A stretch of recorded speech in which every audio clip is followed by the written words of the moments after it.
Hi, Cliff. Thank you so much for helping my project. Could you say a little bit about yourself? Well, you're very welcome. I've been an NSS member, probably for 20 years at least at this point, and was interested in space ever since I was a little kid. Back to the days of John Glenn, I wrote a stupid little song about his flight when it happened, and I kept my interest through all the years, and actually went after a master's degree in hopes to get a job on the business side of New Space, and that didn't quite pan out, but I'm still active, and next year I'll be the president of the local NSS chapter. Can I ask what you got your master's in? It was an MBA, and it was a general MBA. I didn't have any particular concentration in anything other. Well, I guess I did have a concentration, come to think of it, in international business.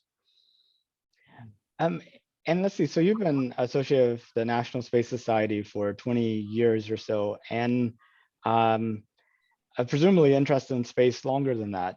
Do you know what got you, and you mentioned you made a song about John Glenn. Was that around the time Oh, that, this fight, yes, that was, my sister hated it. yeah, As well, it was a song made by a kid, so you can imagine how bad it was. how old were you? Oh, let's see. I was born in 56, the year before Sputnik, so that would have put me at about 7. That's amazing. Do you remember the lyrics? A little bit of it, and I absolutely refuse to sing it. Uh, Maybe I can interview your sister sometime. She might she might be willing to share. Well, hopefully she's forgotten it. So Oh, uh, so if you were 6 or 7 over John Glenn orbited the Earth, then you must have been about maybe 16, 17 by the time Neil and Buzz landed on the moon. no, actually, let's see. I was 13. I was 13. 13. Yeah, let's do the math here. 56 to 69. Yeah, Yeah, 13. I was actually 12 maybe. If it was before July. 12 going on 13. Yeah, I was born in November, so I was 12 going on 13. And did you watch it live? I did, yeah, and tried to stay up all night through all the time they were on the surface, and of course I fell asleep before my mother woke me up before they lifted off the next day. And do you remember what excited you about them landing on the moon? What made you stay up all night? Or try to stay up all night. Well, corny though it is, it's the great adventure of our times. It's every bit the equivalent of Magellan, and excites the same things in the human imagination. And I think that seemed to have been widely shared in the 60s and 70s. Pan Am had that kind of book your ticket now to go to the moon type thing. It was just a matter of time. Mm-hmm. And of course there was the Star Trek opening monologue by Shatner about to explore strange new worlds and boldly go and all that stuff. Yeah, that's really what Shatner was reciting there was summed it up in a nutshell. But it seems to me that in our current generation, or maybe in like the 2000s, the 90s, even the 2010s, that there doesn't seem to be that same level of excitement that I believe we had in the 60s and 70s. And I was born in 75. It's probably the only thing I have in common with the previous NASA administrator. I'm sorry you missed it. You just missed it by that much, By that much. In terms of the public's excitement and wonder about space, in the 60s and 70s compared to now, since you experienced both times, what are your thoughts on it? How do you see it? Well, I think that a great disillusionment in the years following Apollo, because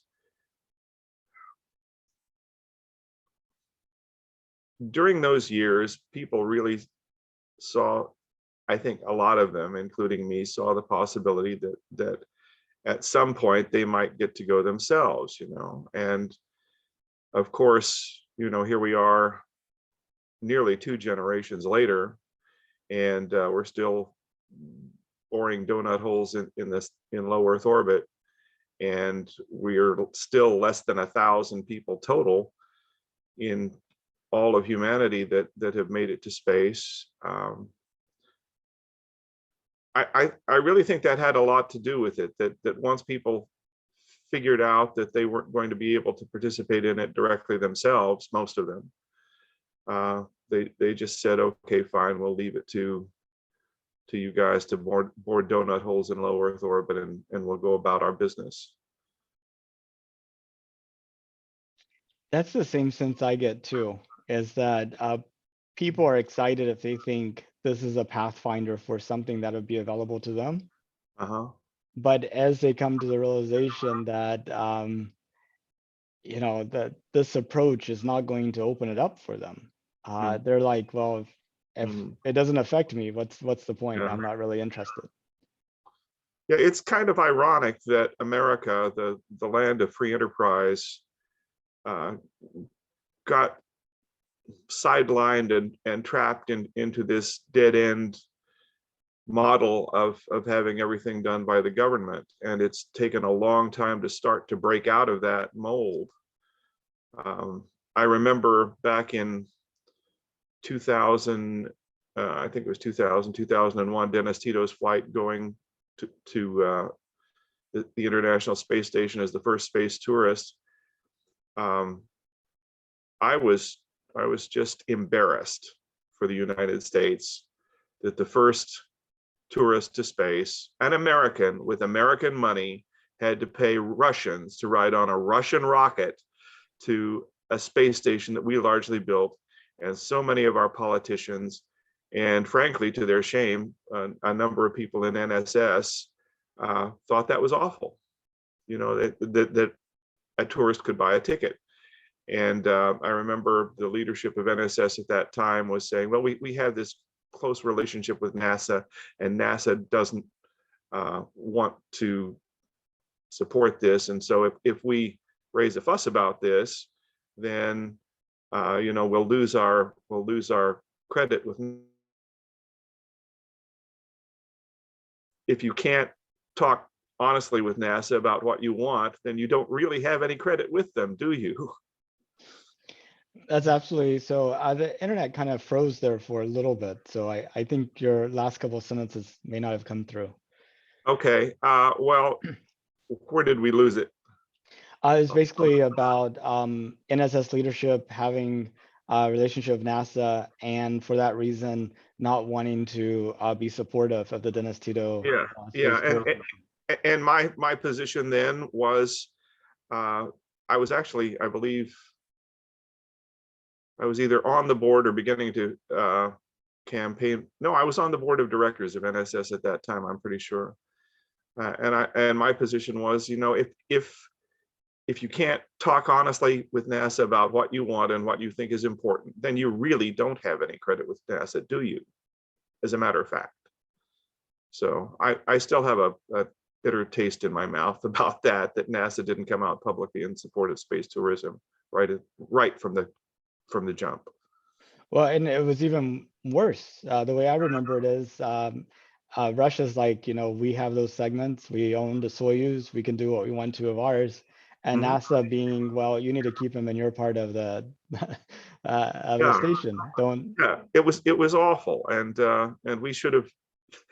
He should have been riding in an American rocket to the American side, not spending American money to hitch a ride with the Russians. And even before that, you had the episode of MirrorCorp, where you had a private group of people, including Dennis Tito, actually buying Mir, but then kind of the pressure to force the Russians to deorbit their space station or what used to be their space station, in order to show that their commitment to the ISS was real. And let me say briefly that Jeff Manber, the guy who headed up MirCorp or MirCorp, is an unsung hero of space privatization and opening up space to everybody. And people really ought to get acquainted with him as well as with Elon Musk, because he was one of the real pioneers, and I have nothing but admiration for Jeff Manber. Yeah, who I should say, you know, one of his space startups, NanoRacks, has been doing kind of a very successful business for the past, Yeah, I want to say 15 years, maybe. about that, I think, yes.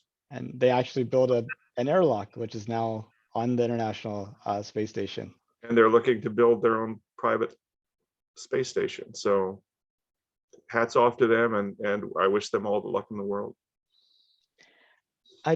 So fast forwarding to Blue Shepard flights with famous people and rich people. Yeah. You know, this seems to be a sign that at least non-governmental astronauts can actually get a little Alan Shepard taste of space, at least. Yes. But the same token, it seems like the public reaction that's been kind of this whole rich people wasting money type of thing. Well, I have to say that in the 50 years since the Apollo moon landings, sadly, one of the things that has really deteriorated and gone off the rails in America is the educational system that would teach young people the value of capitalism and what capitalism can do to lift all boats. Now, mind you, capitalism is not a religion in itself for me, but the evidence is quite clear that with anything, the first people to adopt it are the people that have a lot of money, and in the process of adopting it, it gets cheaper and more available to everybody else. And the sniveling little brats who are out there, eat the rich and all this garbage, just were never properly taught in school how the world actually works. Yeah, but they probably did learn their point of view from school, which is a whole nother conversation. Yeah, that's part of my point, but certainly they never got the right stuff, and they got all of the wrong stuff in their education. And America is going to suffer from that, not only in space endeavors.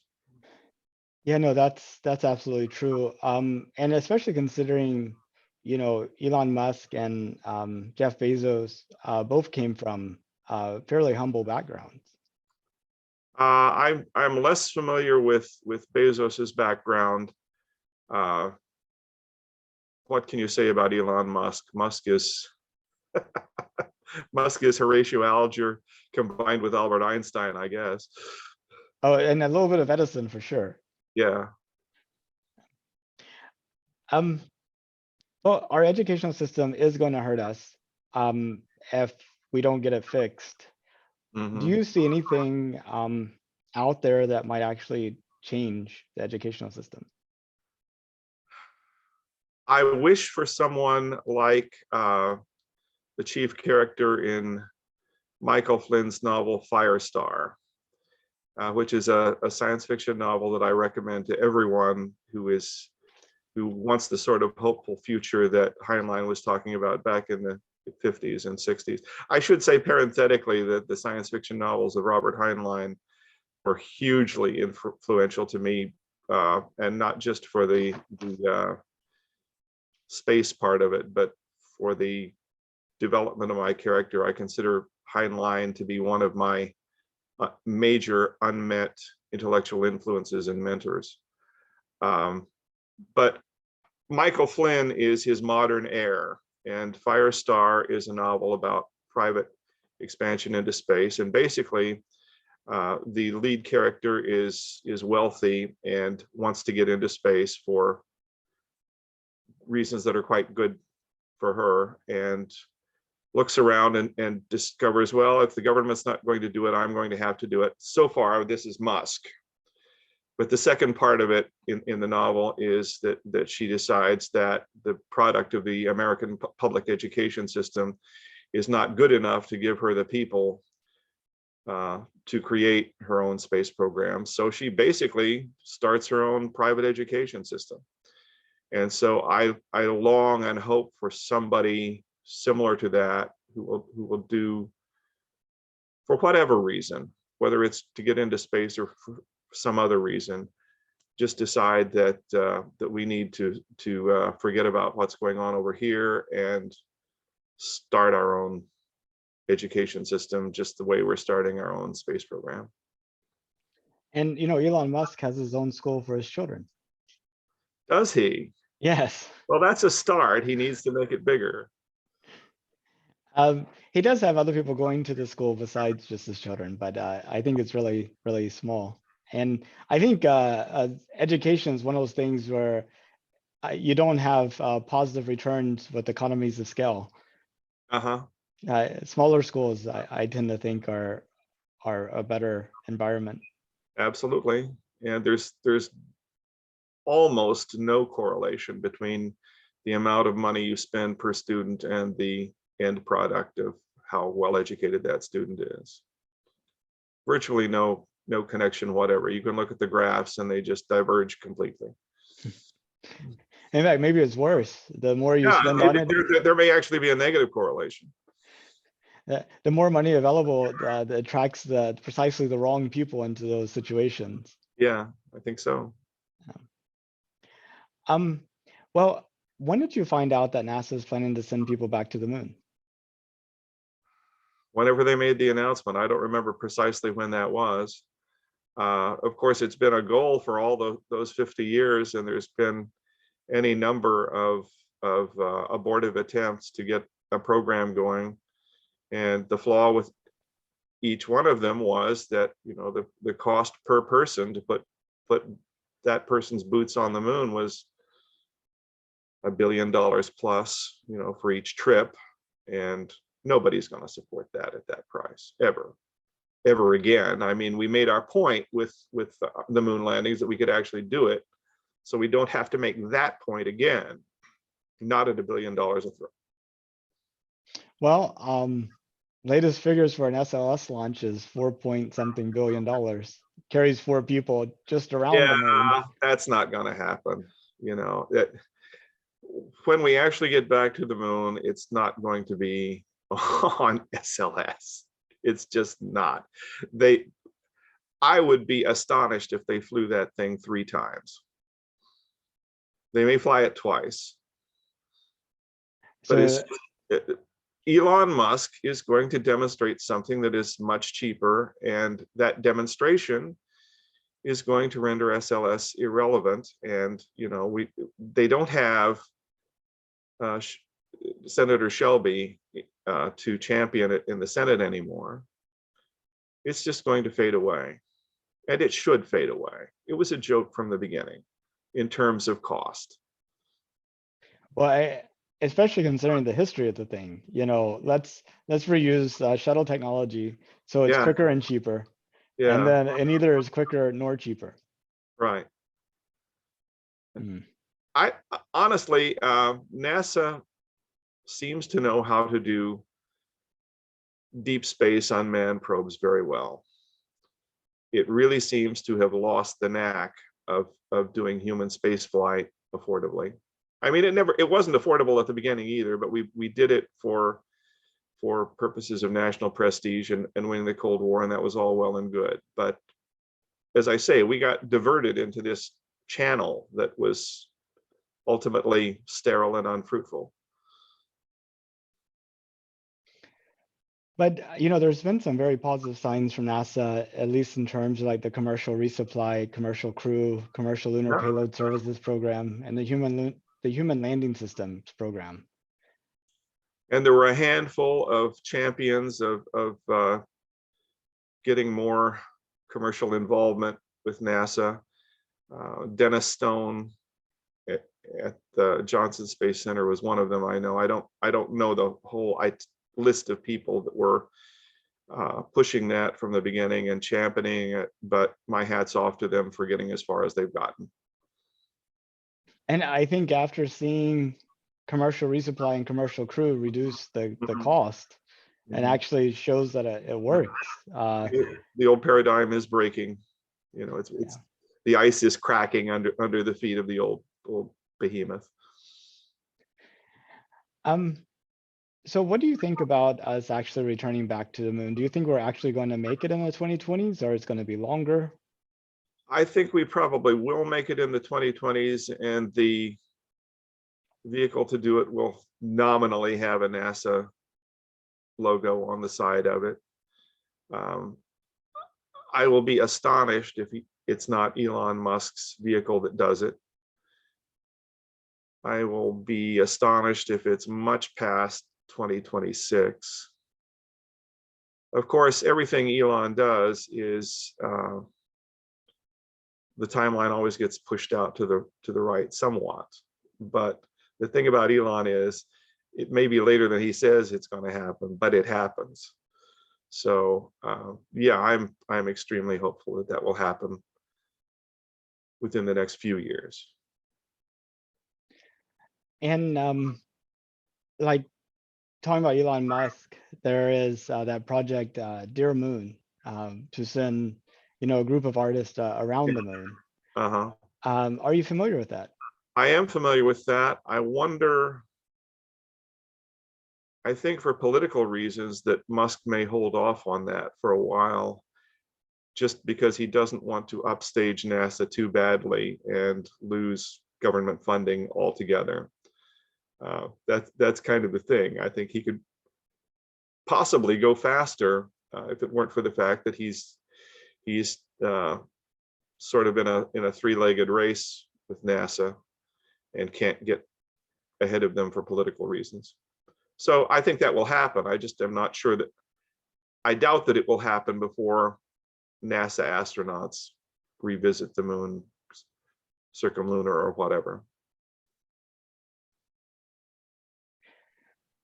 Yeah, I mean, it's a really touchy thing. I mean, the important thing is that somehow SpaceX have kind of framed their success as being a result of NASA's kind of efforts. And I think Elon tries to do that by saying, SpaceX wouldn't even exist if it weren't for NASA. And yeah, like that. He has to say that politically. There's more than a grain of truth to it too. But there's also a lot of truth on the other side of the fence that that things were happening before NASA decided to give them any money. They would have happened slower without NASA. There's no question about that. NASA government money has enabled him to go faster than he could all by himself. And if it was safe and affordable, would you go to space? When the ticket price gets down to 50,000, I'm going. I have enough. If foolish government wasteful spending and deficit deficit spending does not make the US dollar worthless, I'll have enough money to do that. I'm waiting for that day, but in the meanwhile, the government seems to be intent on making everybody's money worthless. So yeah, that's another race, a race between government inflation, government-induced inflation, and my retirement savings. Yeah, it's like that scene in Hitchhiker's Guide to the Galaxy where this group of people use leaves as their currency, and everybody's just phenomenally wealthy, and so they have to go and burn down all the trees to kind of deal with inflation. So. Well, in my MBA, one of the first courses I had was freshman, or 101 economics, with a textbook by a very liberal economist named Mankiw. And in chapter 1 of that book, there was a short section about things that all economists agree with. And one of those is that excessive amounts of money in circulation cause inflation. So. Well, and also the focus on trying to increase wages versus lower prices. Mhm. That's the key thing. Yeah. Lower prices benefit everybody, doesn't matter Yeah. what you make, but higher wages only benefit the wage earner. And if it's in combination with higher prices, then you know, Well, yeah. at any event, the point is that now I have the money to do it. I hope to have the money to do it when it actually gets down to that level. There is a company in Florida called Space Perspectives. They have a high altitude balloon that takes you up to 100,000 feet. Mhm. At that level, you can actually see the curvature of the Earth and blackness of space. Yeah.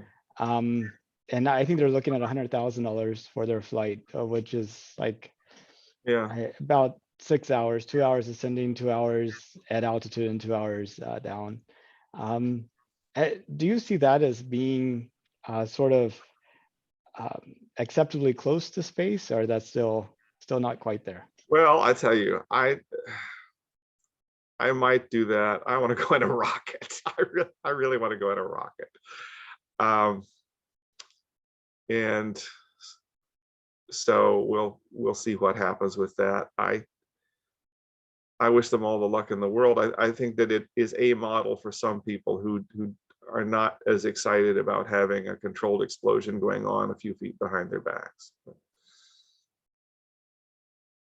There was one balloon company, I'm not sure if it's the same one, was talking about taking you up to that altitude, and then for the end of the flight, dropping off the balloon for free fall for several minutes to give you weightlessness on the way back down for a few minutes. I don't know if this particular company is planning that model or not. My wife and I, several years ago, at the time of the last shuttle launch, as a matter of fact, we were freelance correspondents for the local newspaper for a couple of shuttle launches, including the last one. And at the same time, I went down, a friend of ours in NSS, Howard Chipman, has a company called Aurora Aerospace, and he does weightless flights in his Aero Commander aircraft, I believe it is. It's a much smaller thing than the Zero G Corporation, but Aurora Aerospace will give you a weightless experience for a couple of $1,000, I think. I'm not sure what the price is these days. I recommend that to everyone. Weightlessness is something that everybody should experience.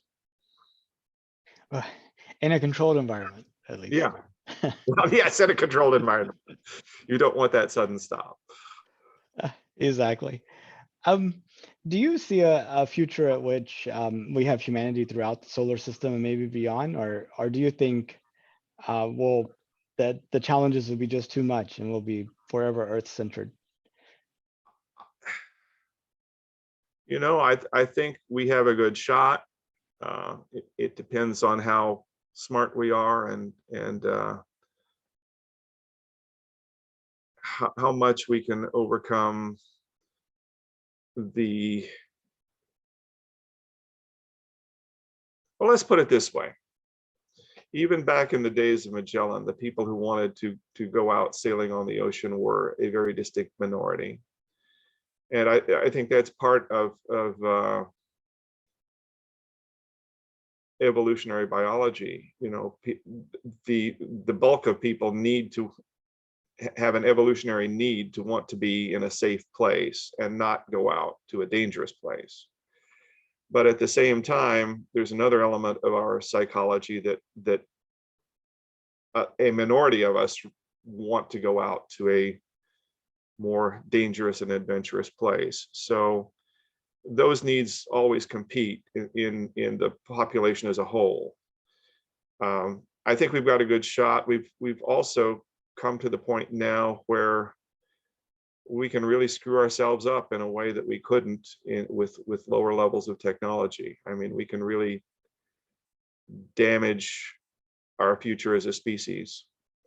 And so it will be interesting, in the Chinese sense of the term, to see which one of those things prevails. I have my hopes, and I kind of think that we will probably make it eventually. I hope that it is the people who do make it are free people and not not living under some form of communism like the Chinese. But either way, you know, that nothing is forever in terms of human politics. So whichever one of us goes out there, the politics will change, and the important thing it ultimately is that people get there. Yeah, it's a little harder to maybe be free whenever you have like a common dome and common air supply Yeah. that you know that absolutely There's that element too. Yeah, that people will need to figure out how to get along that's in ways true. that they haven't so far managed to do that down here. And you know, to provide an interesting filter too. I think one of the reasons why you saw the development in North America was because it took a certain there was certain hurdles to be able to get over here, and it attracted a certain type of person in terms of Yes. people looking for just a chance to make it, right? Yeah. And in some ways, you know, if there is that million And person, wanting people who wanted religious freedom. I mean, let's not discount that. That was a major motivator for some of the early colonies. oh, absolutely. And it's interesting, religious freedom, right? They wanted to be free to be unfree with inside of their little. Yes. Yeah. So you'll have that with Mars too. Different groups who want to go I and imagine so.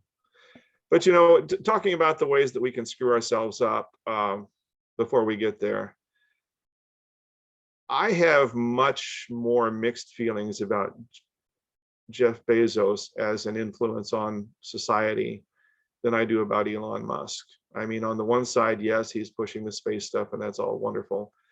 At the same time, Amazon has a lot of monopoly power, and it's using that monopoly power to suppress viewpoints that it doesn't agree with. And you know that if you can't get your book carried on Amazon, it's because Amazon has such a huge part of the market for books in the United States and worldwide. It's very unlikely that a publisher is going to be willing to publish your book. You know, it's just not economically viable for that publisher if so much of the market is chopped off from it. And so Amazon is in effect a censor for views that it doesn't agree with. And I think that's horrible and detrimental to making progress anywhere. You have to have a free exchange of ideas, even the ideas that you don't agree with. And so, you know, is Jeff Bezos Dr. Evil? Well, you know, I think there's an element of that right now, and I wish he would get over the idea that he needs to have so much control over what the public dialogue is. well, and even if he doesn't have intentions, you know, sometimes the path to hell is paved with good intentions. Yeah, well, of course it is. Yeah, I don't question that everybody who is woke is has the very best of intentions. But it was William Pitt the Younger that oh, I wish I could recite the quote exactly, but basically that people who mean to take care of you will nevertheless do so by becoming your masters, and that's not the kind of future that I want to see here or anywhere else. Well, I kind of see this set of interviews as being a time capsule for generations yet unborn to kind of come and look back at this moment in history where things weren't settled and looked like they could go either way. Yeah. It looked like potentially we could become multiplanetary and grow beyond a single planet, or at that moment where, you know, if you're more pessimistic, you say, I really don't think that's a possible future. I feel like right now is like this moment before commercial airlines became possible, or the internet took off, and both the pessimists and optimists can have almost equal amount of facts to support their view. Well, I'm a pessimist by temperament, but an optimist by intellectual hope. Is there anything about this particular time that you think future generations looking back on this interview might benefit from knowing?